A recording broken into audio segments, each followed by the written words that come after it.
everyone, I'm the Irritator, or you can call me Jamie, and today I'll be reviewing the Jurassic World Rebirth Gigantic Thrashers Eotriceratops. Let's start with looking at the box. So basically it's the same as every other Jurassic World Rebirth box, except this one says Eotriceratops, and it's got a picture of the action feature there. Turn around to the back, and we got the other action feature shown, which is a stomp attack. So let's crack this figure out of the box. Here's the Eotriceratops out of its box. Let's take a look at the paint and detail. So I really like the blue on the neck frill here, because it reminds me of the beast of the Mesozoic Triceratops. So the blue is very cool, and I like the light brown, almost orange spots all over the side and the fronts of the legs here. But one thing I must say that is disappointing, why isn't this horn painted?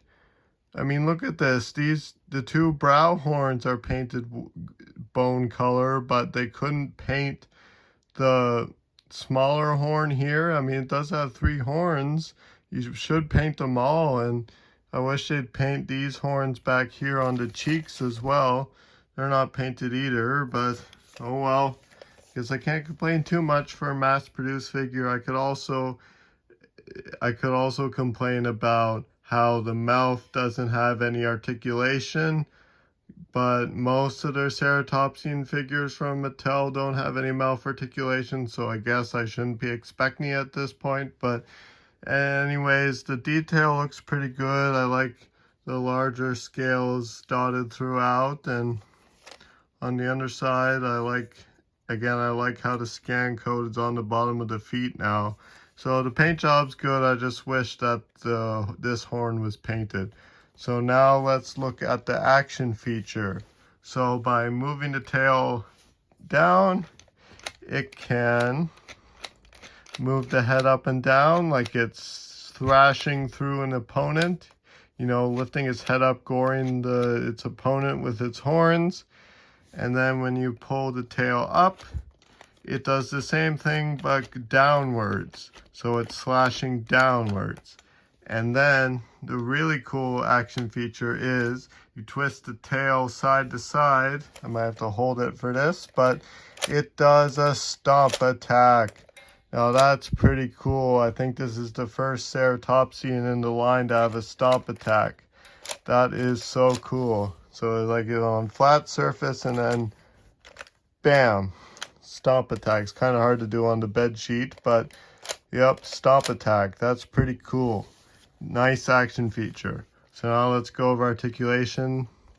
The head can rotate all the way around, and the legs don't really move back and forth. They're tied into the action feature, or the front legs at least, but the back legs are able to kick back about that far and forward about that far, and the tail moves due to the action feature. So yeah, that's all the articulation. So let's look at size comparisons now.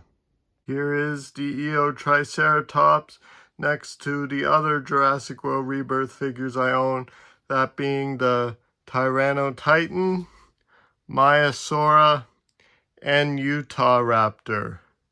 Again, another ceratopsian that seems undersized.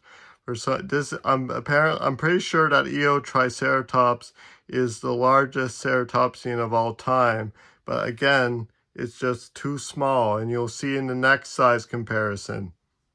It is next to the Jurassic World Dominion T-Rex, and you can see again, it's just too dang small. When are we gonna get an appropriately sized ceratopsian, or Triceratops specifically, that scales well with the T-Rex? I mean, this is kind of close. Like, it's a lot better than most of the ceratopsians with T-Rex, but again, I just wish it was a little bigger. But yeah, anyways, this is a cool figure.